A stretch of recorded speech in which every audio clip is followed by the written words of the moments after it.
اللہ سے ملاقات کرنے کو تڑپ جانا، یہی تو بات ہے۔ اس رب کی یاد میں کچھ تو کمال ہے۔ یوں ہی مجھے تہجد کی توفیق نصیب ہو جانا اور پھر تہجد میں رو کر اپنے رب کو منانا، یہی تو بات ہے۔ اس رب کی یاد میں کچھ تو کمال ہے۔ یوں ہی نمازوں کی پابند ہو جانا اور پھر یوں ہی نمازوں میں اپنے رب سے بات کرنا، یہی تو بات ہے۔ اس رب کی یاد میں کچھ تو کمال ہے۔ یوں ہی دل کا بے چین ہو جانا اور رب کی طرف لوٹ جانا، اس کو پکارنا، یہی تو بات ہے۔ اس رب کی یاد میں کچھ تو کمال ہے۔ اللہ جانتے ہیں کہ میری بندی جب تھک جاتی ہے تو وہ روتی ہے، یہ دنیا والے اس کو رلا دیتے ہیں۔ وہ پھر یہ نہیں دیکھتا کہ اس کا ماضی کیسا تھا، اس کے اعمال کیسے تھے، وہ بس عطا کرتا ہے اور سارے آنسوؤں کو سمیٹ لیتا ہے۔ اندر سے ٹوٹ جانا بھی اللہ کا احسان ہوتا ہے۔ جب تک انسان اس کیفیت سے نہیں گزرتا، اس کو صحیح معنوں میں احساس نہیں ہوتا کہ اللہ کے آگے درد اور تڑپ سے سجدہ ریز کیسے ہوا جاتا ہے۔ تہجد پڑھا کریں، پہلے ہفتے میں ایک بار پڑھنے سے شروع کریں، یقین کریں آپ کے اندر کی گھٹن آہستہ آہستہ ختم ہونے لگے گی۔ وہ جو رب العالمین ہے نا، وہ ہر چیز پر قادر ہے، جب چاہے جو چاہے کر سکتا ہے۔ اللہ سے دوستی کریں، اس کے لاڈلے بندے بن جائیں۔ اندھیرے میں کیے گئے سجدے دل کی بستی کو روشن کر دیتے ہیں۔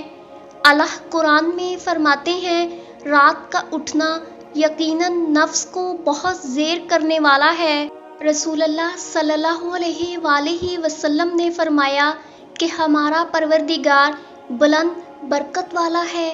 ہر رات کو اس وقت آسمان دنیا پر آتا ہے جب رات کا آخری تہائی حصہ رہ جاتا ہے۔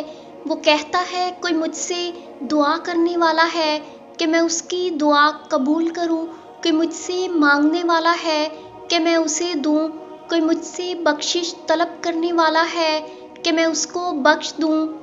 تہجد میں جو مانگو ملے گا۔ رسول اللہ صلی اللہ علیہ وآلہ وسلم نے ارشاد فرمایا، میری امت کا ایک شخص رات میں بیدار ہو کر وضو کے لیے اپنے آپ کو تیار کرتا ہے، جبکہ تمہارے اوپر اس وقت شیطان کی طرف سے کچھ گرہیں لگی ہوتی ہیں۔ پس جب وہ ہاتھ دھوتا ہے تو ایک گرہ کھل جاتی ہے، اور جب سر کا مسح کرتا ہے تو ایک اور گرہ کھل جاتی ہے، اور پھر جب وہ اپنے دونوں پاؤں دھوتا ہے تو ایک اور گرہ کھل جاتی ہے، اور اللہ تعالیٰ ان فرشتوں سے فرماتا ہے جو نظر نہیں آتے کہ میرے اس بندے کو دیکھو جس نے اپنے نفس کے ساتھ مقابلہ کیا تاکہ وہ مجھ سے مانگے۔ میرا یہ بندہ مجھ سے جو مانگے گا وہ اسے ملے گا۔ اس لیے دعا کرنا کبھی مت چھوڑنا، خاص طور پر تب جب دعا کرنے کی کوئی وجہ نظر نہ آئے۔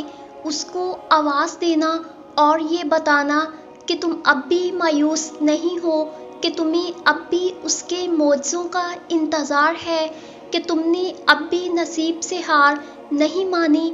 جو اللہ سے رابطہ نہیں توڑتے، اللہ بھی پھر ان سے وابستہ رابطوں کو ٹوٹنے نہیں دیتا۔ وہ جانتا ہے تم پر کیا کیفیت گزر رہی ہے، وہ جلد ہی ایسی مدد بھیج دے گا کہ تم مطمئن ہو جاؤ گے۔ اگر تمہارا دل بار بار تم سے اس بات پر لڑتا ہے کہ ابھی ہار نہیں ماننی، ابھی تو اور بھی شدت سے اللہ پر یقین رکھنا ہے، ابھی آسمانوں سے دعاؤں کی قبولیت اترتی دیکھنی ہے، ابھی تو کن فیکون کی خوشبو محسوس کرنی ہے، تو جان لو اللہ کی طرف سے ہمت آ گئی، بہت جلد معجزہ بھی آنے والا ہے۔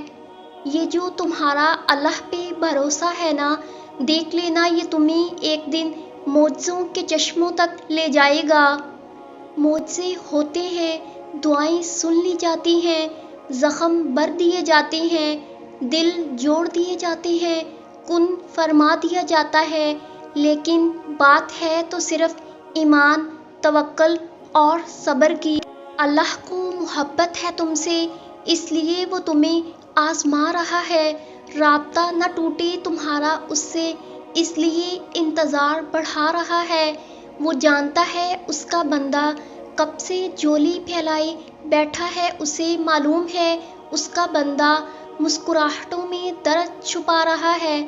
فکر نہ کرو، اللہ نے تمہارے لیے تیار کر رکھے ہیں حیرت انگیز معجزے، تم قریب رہو اس کے، بس اس لیے وہ دینے میں وقت لگا رہا ہے۔